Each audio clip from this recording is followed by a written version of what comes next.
আসসালামু আলাইকুম। দেখুন, যেমন ভাত না খাইলে মানুষ বাঁচে না, তেমন জমিত ফসল কইরা সার না দিলে ফসল জোর করে না।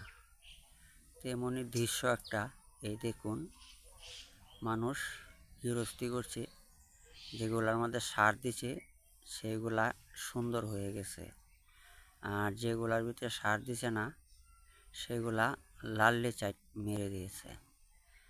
আসলে যেমন ফসল এমনই জিনিস, ফসল হলো সোনার ফসল, আর ফসল না মানতেই খুব দারুণ দৃশ্য। জমিত সার না দিলে দেখুন ফসল জোর করে না, আর মানুষেও যদি ঠিক মতো না খাইতে পারে মানুষের শরীরের স্বাস্থ্য ঠিক থাকে না।